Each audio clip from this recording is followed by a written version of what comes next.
స్వరూపిణి ఈ విధంగా ప్రకాశిస్తున్నారు.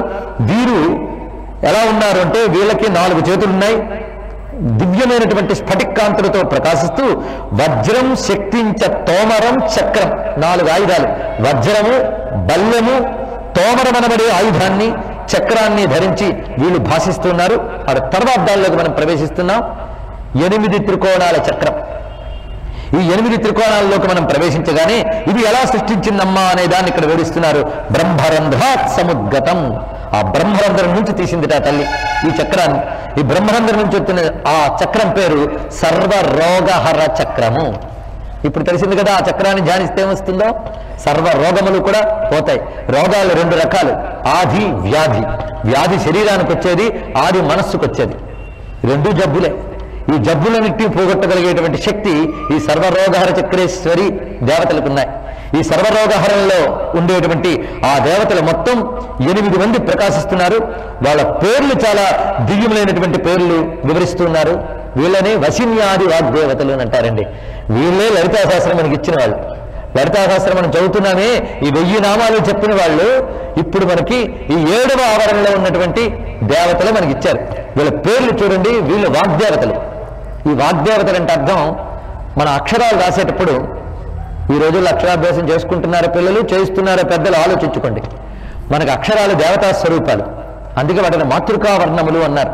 అందుకే అమ్మవారికి మాతృకా వర్ణ రూపిణి అనే పేరు కూడా ఉన్నది. అక్షరాలన్నీ అమ్మ రూపాలు, అలా తెలిసి మనం ఉపాసించాం. అందుకే అక్షరాభ్యాసం పేరుతో అక్షరాలను మనం ఆరాధిస్తాం. ఎందుకంటే అక్షర శక్తులు మనల్ని అనుగ్రహిస్తే అక్షరాలను ఆధారం చేసుకున్న విద్యలన్నీ మనకు భాషిస్తాయి. ఈ అక్షర శక్తులు మొత్తం ఎన్ని అక్షరాలండి మనకి చెప్పండి? 50 అక్షరాలు ఉన్నాయి మనకు ప్రధానంగా. అందులో 50 అక్షరాల్లోని వీటిని 8 భాగాలుగా విభజన చేశారు మన పెద్దవాళ్ళు. 8 భాగాల్లో మొట్టమొదటిగా చెప్పబడేవి అచ్చులు అని చెప్పబడుతూ అ ఆ ఇ ఉ ఏ ఐ ఓ ఓ ఔ అం అహ అక్కడ వరకు మనకు వచ్చి, అందులో మధ్యలో అరు అరు అడు అలు ఉన్నాయి, అవి కూడా ఉన్నాయి, అవి దేవతలే. మొత్తం ఎన్ని వచ్చే 16 అండి ఇవి. ఈ 16కి షోడశ కళలో స్వరూపం ఉంది. అందుకే వీటికి ఒక్కొక్క దానికి ఉన్న దివ్యశక్తులు చాలా ఉన్నాయి. ఈ 16 అక్షరములు కలిపి ఒక వర్గం, దీన్ని అవర్గము అని అంటారండి. అవర్గము, ఆ నుంచి అహా వరకు మొత్తం ఉన్న 16 అక్షరాలకు అవర్గం. ఆ తర్వాత వచ్చేది కవర్గం, ఇంకా ఆ తర్వాత మీకే తెలిసి చవర్గం, చచజ చవర్గం, కకగఘ కవర్గం. ఆ తర్వాత టవర్గం, టఠడన, తర్వాత తవర్గం, తతదధన. ఆ తర్వాత పవర్గం, పపభమ. అటుపై యవర్గం, యరలవ, శశసహ, శవర్గం. మొత్తం 8 డివిజన్స్ అయ్యాయి. 8 డివిజన్స్ లో ఒక్కొక్క వర్గానికి వీళ్ళు అధిదేవతలు అనమాట. వశిని, కామేశ్వరి వీళ్ళు. అంటే వీళ్ళ అనుగ్రహం వల్లనే మనకి అక్షర విద్యలన్నీ వస్తున్నాయి. అంతేకాదు వీళ్ళు మంత్రస్వరూపాలు. వశిని మంత్రములని వేదముల్లో కొన్ని ఉంటాయి. మంత్రశాస్త్రంలో ఉన్న మంత్రాలన్నీ 8 రకాలుగా ఉంటాయి. వశిని మంత్రములు అంటే ఏదైనా ఒకటి మనకు అనుకూల పడకపోతే అనుకూల పరిచేటట్లు చేసే వాటికి వశిని మంత్రములు అని పేరు.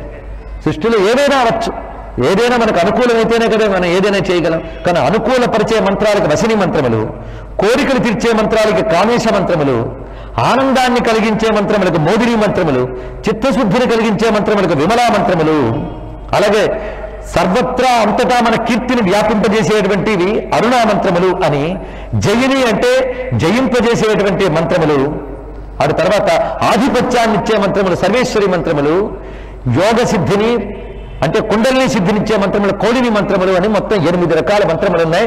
ఆ మంత్రాలకు అధిదేవతలు వీళ్ళు. అందుకే వీళ్ళ పేర్లు కూడా ఆ మంత్రస్వరూపాలతో ఉంటాయి. ఈ పేర్లు తరంచుకుంటే చాలా ధన్యులమైపోతాం. మనకు లలితా శాస్త్రాన్ని ఇచ్చిన 8 అమ్మలండి వీళ్ళు. వాళ్ళు వశిని, కామేశి, మోదిని, విమల, అరుణ, జగిని, సర్వేశ్వరి, కౌళిని అనబడేటువంటి వాళ్ళు 8 మంది. వీళ్ళు ఎలా ఉన్నారంటే వీళ్ళకి రహస్య యోగినులు అని పేర్లు అండి. ఇక్కడ యోగిని దేవతలు ఎవరు? రహస్య యోగినులు. వీళ్ళు వాగధీశ్వరాహ అన్నాడు. వాక్కులకు అధీశ్వరులు వీరు. వీళ్ళు ఎలా ఉన్నారంటే ఎర్రని అశోక కుసుమాల్లాగా ఉన్నారట. అశోక వృక్షములు అంటే మనం ఇప్పుడు చూసే పొడుగాటి చెట్లు కావు అశోక వృక్షములు అంటే. వాటికి పువ్వులున్న దాఖలాలు లేవు, ఆ కాయలు తింటే పరమ చేడుగా ఉంటాయి. ఇవి కాదు అశోక వృక్షం. అశోక వృక్షం ఏమిటో రీసెర్చ్ చేసి పట్టుకున్నాడు రవీంద్రనాథ్ ఠాగూర్. శాంతినికేతనంలో దాన్ని స్థాపన చేశారు. కాళిదాసు వర్ణించిన అశోక వృక్ష వర్ణన ప్రకారంగా ఆయన సాధించాడు. దాని కుసుమాలు ఎర్రని కాంతితో మహా సౌందర్యవంతంగా ఉంటాయట. అవి అశోక కుసుమములు, అవి అశోక వృక్షములు. శంకరుల వారి సౌందర్యలహరిలో అశోక వృక్ష వర్ణన చేస్తారు. ఆ అశోకం శాస్త్రసిద్ధమైన అశోకం, అది అన్ని చోట్ల దొరకదు. ఆ ఎర్రని ఆ రక్త అశోక ప్రసూనాభా. వీళ్ళు ఎలా ఉన్నారంటే బాణ కార్ముక పాణయ కవచచ్ఛన్న సర్వాంగ్యో వీణా పుస్తక శోభిత. వీళ్ళకి 4 చేతులండి. ఒక చేతిలో బాణము, మరొక చేతిలో ధనస్సు, మరి 2 చేతుల్లో వీణా పుస్తకం పట్టుకున్నట్టు వీళ్ళు వాగ్దేవతలు. వీళ్ళు ఎర్రని కాంతులతో ఉన్న పటికము వలె నిర్మలంగా భాషిస్తూ ఉన్నారట. అలాంటి వాళ్ళు అష్టావేత స్మృతాదేవ్యో, వీళ్ళు దేవతలు 8 మంది. ఆ తర్వాత మనం 8వ ఆవరణలోకి ప్రవేశిస్తున్నాం. త్రికోణ చక్రం, ఇది కేవలం త్రికోణం. దీనిలో ఉన్నటువంటి దేవతలు వివరిస్తున్నారు. ఇది ఎక్కడి నుంచి తీసిందమ్మా అంటే చూడండి, ఇక్కడ సహస్రారం అనగానే కేవలం బ్రహ్మరంధ్రం కాదు, బ్రహ్మరంధ్రం పైన ద్వాదశాంత చక్రం అని ఒకటి ఉంటుంది, దానికి పైన సహస్రారం ఉంటుంది. ఈ సహస్రారానికి మళ్ళీ 3 పార్ట్లు అనమాట. బ్రహ్మరంధ్రం, ద్వాదశాంతం, సహస్రారం అని 3. అందులో ద్వాదశాంతం అనేబడే మహాచక్రం ఏదైతే ఉందో అక్కడ నుంచి అమ్మ తీసుకొచ్చింది ఈ త్రికోణ చక్రాన్ని. ఇది సరిగ్గా బిందుకు దగ్గర ఉండే చక్రం అనమాట. దీని పేరు సర్వసిద్ధికర చక్రము. అంటే ఈ చక్రదేవతను తలంచితే ఏం జరుగుతుంది? సర్వసిద్ధులు లభిస్తాయి. అందుకే సర్వసిద్ధికర చక్రం అని చెప్పబడుతున్నది. ఇక్కడ ఉన్నటువంటి దేవతలు తిస్రహ, 3 ఉంటారు ప్రధాన దేవతలు. త్రికోణం గనక ఒక్కొక్క కోణం దగ్గర 3 ఉన్నారు. వీళ్ళకి ఒక్కొక్కరికి 8 చేతులు ఉంటాయి. అష్టబాహు సమన్వితాహ, 8 చేతులు. వీళ్ళు అమ్మవారికి ఆంతరంగికులు అని చెప్పబడుతుంటారు. ఆంతరంగికులుట అంటే ప్రైవేట్ సెక్రటరీ లాంటి వాళ్ళు అనమాట, అంత దగ్గర వాళ్ళు ఆవిడికి. వీళ్ళు మొత్తం అష్టబాహు సమన్వితులై ఉన్నటువంటి 3. వీళ్ళు 8 చేతుల్లో ఏవేవి ధరించారో చూడండి, ధ్యానం చేయండి. చాప బాణం, చాపం అంటే ధనస్సు ఒక చేత్తో, బాణములు మరొక చేత్తో, పానపాత్రం అంటే ఒక మధుపాత్ర, మాతులింగం, దీన్ని ఉవ్వకాయ అంటారు తెలుగులో, మాతులింగం, కృపానికాం అంటే ఖడ్గము, ఫలకం అంటే ఒక డాలు అంటే ఒక ఫలకాన్ని పట్టుకున్నారు, నాగపాసం సర్పాన్ని పాసంగా ధరించి ఘంటను ధరించి ఉన్నారు, అది ఎంతో ధ్వనినిస్తున్నదిట. ఇలాంటి చేతులతో ఉన్నటువంటి వాళ్ళు వీళ్ళు అతి రహస్య యోగినులు అనబడేటువంటి వారండి. వీరికి ఏం పేరు? అతి రహస్య యోగిని. సర్వరోగాల చక్రంలో ఉన్నవారు రహస్య యోగులు, వీరు అతి రహస్య యోగినులు. వీళ్ళ పేర్లు చెప్తున్నారు ఇక్కడ. మహాకామేశ్వరి, మహావజ్రేశ్వరి, మహాభగమాలిని అని చెప్పబడుతూ ఉన్నటువంటి వారు. ఇలాగా వీళ్ళు ఉన్నారు. వీళ్ళు శ్రీదేవి అంతరంగా ప్రకీర్తిత. ఇప్పటి వరకు 8 ఆవరణలు అయిపోయాయా? స్పష్టంగా అర్థమయ్యాయా? పేర్లు గుర్తున్నాయా అని నేను అన్ను. ఇలా అనగానే అలా గుర్తుపెట్టేసుకోమని అనట్లే, కానీ విన్నారు కదా చాలు. శ్రవణ రంధ్రంలోంచి మన లోపలికి ప్రవేశిస్తే చాలు, మన ప్రాణశక్తి పవిత్రం అవుతుంది. అటువంటి మొత్తం ఇక్కడ చెప్పబడ్డ అమ్మవారి పేర్లన్నీ కూడా మనం స్మరించుకున్నాం. ఆ తర్వాత అసలు చక్రంలోకి, బిందు చక్రంలోకి మనం ప్రవేశిస్తున్నాం. ఆ దివ్యమైన చక్రం ఏది అంటే ఆ సహస్రార, అదే ఆ బిందు చక్రం. అక్కడ మహానంద మహోదరే, అదేమిటంటే మహానందం అనే మహాసముద్రంట. ఆ అక్కడున్న ఆనందానికి అంతు లేదు, అది పరిపూర్ణం, అఖండమై సచ్చిదానందమై. ఆ ఆనందం దగ్గర బ్రహ్మలోకాదుల్లో లభించే ఆనందాలు కూడా దేనికి పనికిరావండి. స్వాత్మానంద లవీభూత బ్రహ్మాజ్ఞానంద సంతతి. బ్రహ్మలోకాల ఆనందాలు కూడా అక్కడ అల్పములైపోతాయి. అలాంటి అఖండమైన సచ్చిదానందమైనటువంటి ఒక అనంతమైనటువంటి శక్తి ఆ బిందువులో ఉంది. చూడ్డానికి సూక్ష్మం కానీ అది అనంతం. ఆ అనంతమైన శక్తితో భాషిస్తూ ఉన్నటువంటి ఆ మహానందమయ చక్రం, దానికి సర్వానందమయ చక్రము అని పేరు. అక్కడున్న తల్లి శ్రీ లలిత మహాత్రిపుర సుందరి పరాభట్టారిక, అక్కడుంటుంది ఆ తల్లి. అక్కడున్న తల్లి అరుణాం కరుణాతరంగితాక్షీం ధృత పాశాంకుశ పుష్పబాణ చాప. అర్థమైంది కదా? అక్కడున్న తల్లిది.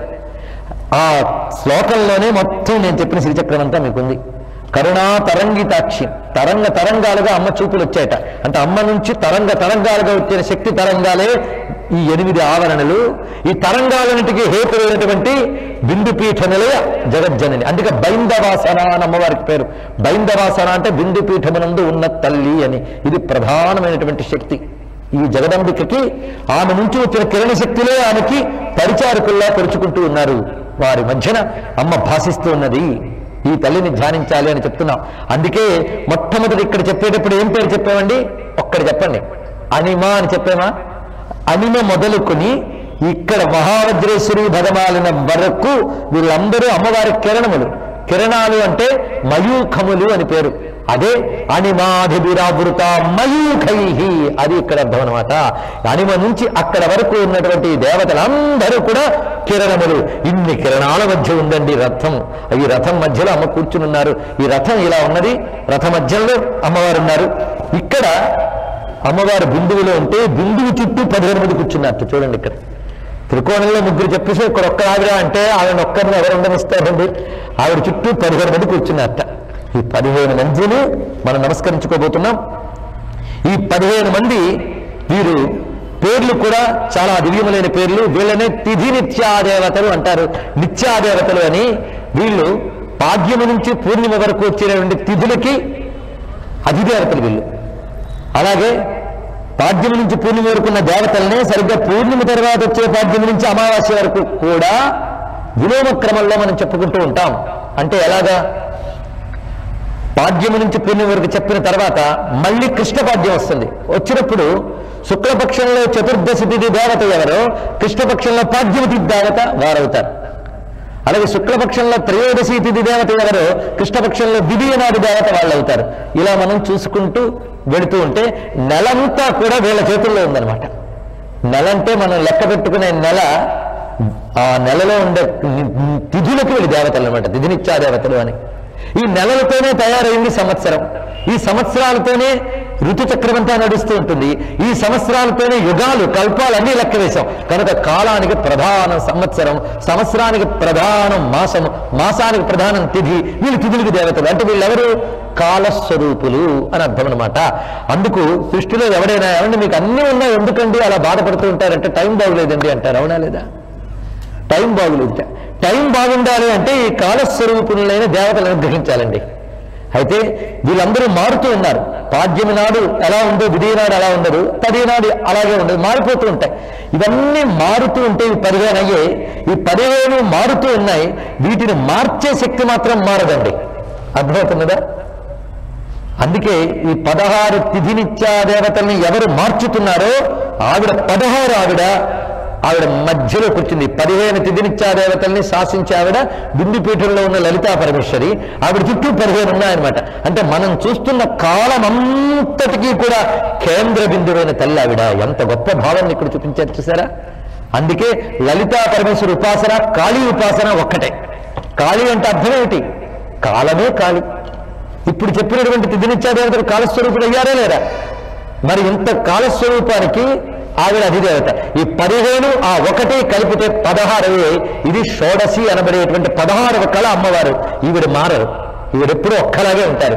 శాశ్వతమైన బ్రహ్మ చైతన్యం అది. ఈ తల్లే ముందు కాలాన్ని తీసుకొచ్చి కాలాన్ని ఆధారం చేసుకుని విశ్వాన్ని నడుపుతున్నది. కాలం 15 తిథులతో ఉంటే దానికి మూలమైనటువంటి మహాకాల స్వరూపిణి జగదంబిక.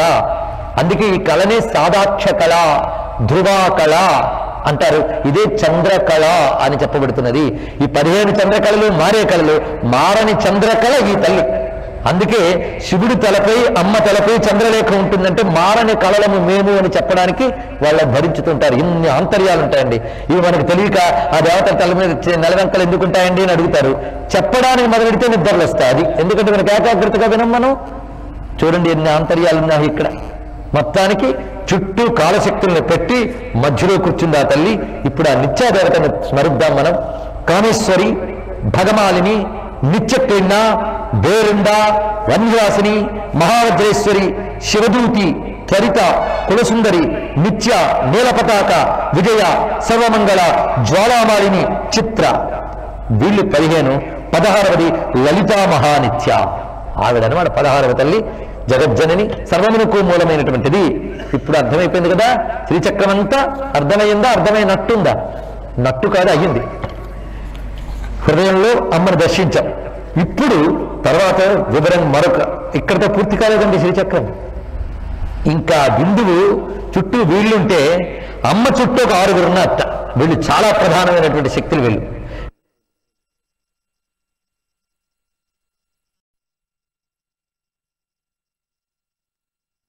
శిఖాశక్తి, కవచశక్తి, నేత్రశక్తి, అస్త్రశక్తి. అమ్మ మంత్రాన్ని మనం జపం చేసేటప్పుడు అంగన్యాస కరన్యాసాలు చేస్తాం. ఆ అంగన్యాసాలు 6 ఉంటారు. ఈ 6 మంత్రదేవతకి మన యందు నిబద్ధం చేసే శక్తులండి. అది రహస్యం ఇందులో ఉపాసన పరంగా వాళ్ళు ఉంటారట. అందుకే మనం ప్రార్థనలో మొట్టమొదట చేసేది లలితా త్రిపుర సుందరి నమస్కారం చేసుకోగానే మనం ఎవరు నమస్కరిస్తున్నామంటే అస్త్రదేవి, ఆ దేవతల్ని హృదయదేవి, శిరోదేవి, శిఖాదేవి, అస్త్రదేవి, కవచదేవి, నేత్రదేవి అని ధ్యానం చేసుకుంటూ వస్తున్నాం. ఆ తర్వాత కామేశ్వర భగవాన్, నిత్యక్రింద భైరుండ, వన్యవాసన, వజ్రేశ్వరి అని ఖడ్గమాల తర్వాతకు వస్తున్నాం.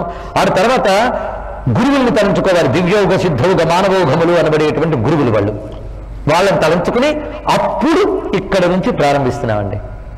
అంటే మొట్టమొదటి వ్యవహారం అంతా ఎక్కడ చేశాం? బిందు చక్రం దగ్గరున్న వ్యవహారం ముందు జరిగిందండి.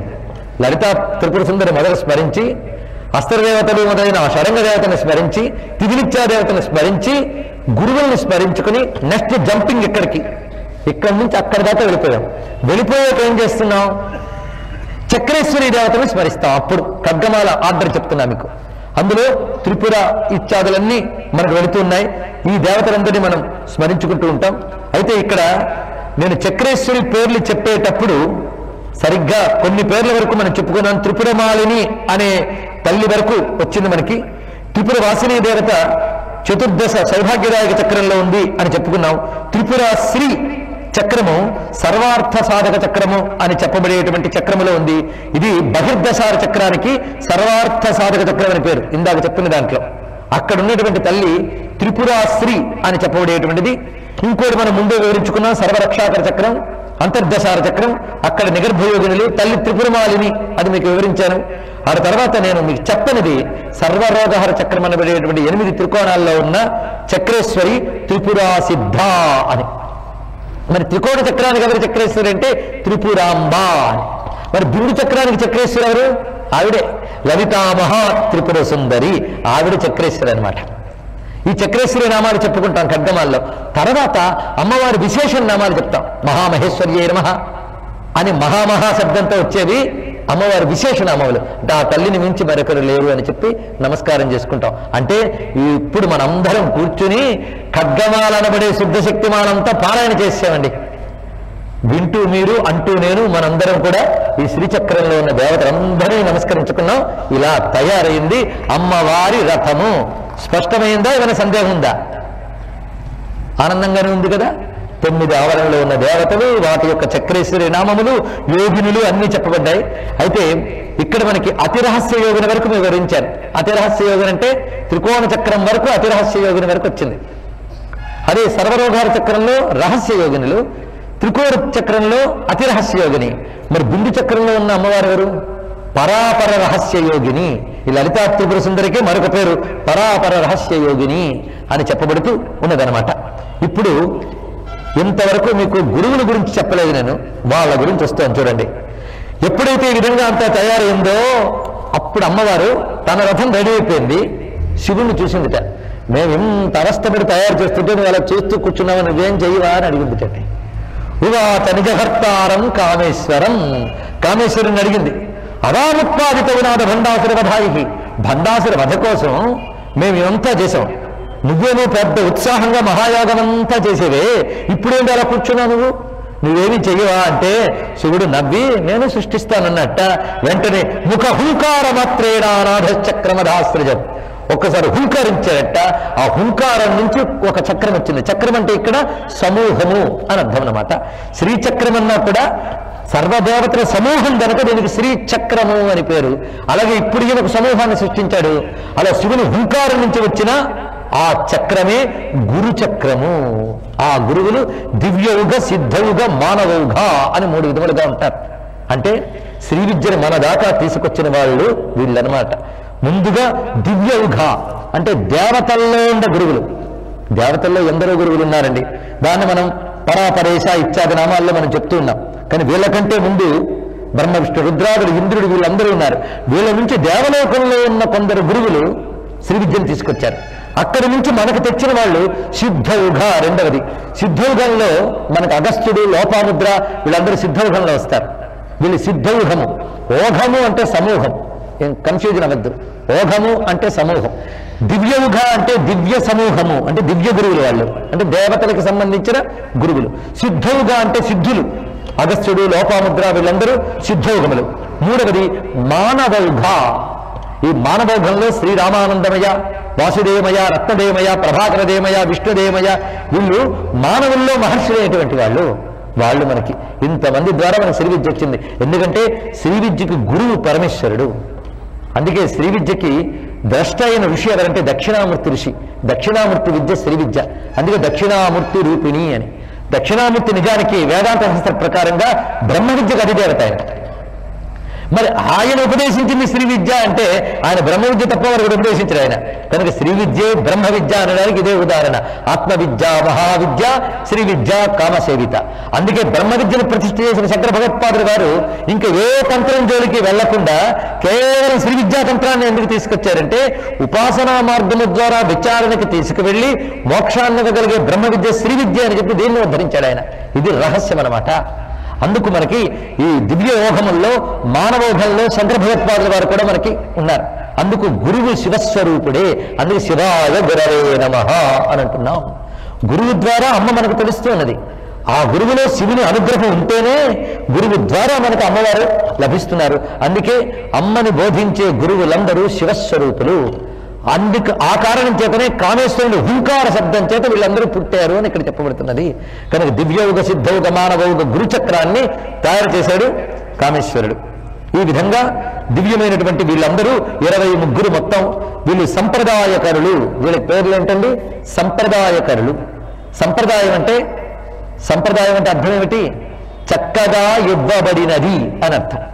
దాయము అంటే ఇవ్వబడినది, ప్రదాయము అంటే బాగా ఇవ్వబడింది, సం అంటే సమగ్రముగా ఇవ్వబడినది.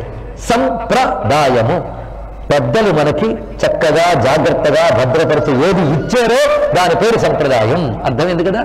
మన కోసం పెద్దలు ఇచ్చింది సంప్రదాయం. కానీ గురువులు మనకి శ్రీ విద్యా సంప్రదాయాన్ని ఇచ్చారు. అందుకే సంప్రదాయేశ్వరి సాధ్వి గురుమండల రూపిణి. ఆ నామానికి ఇప్పుడు అర్థమైందా మీకు?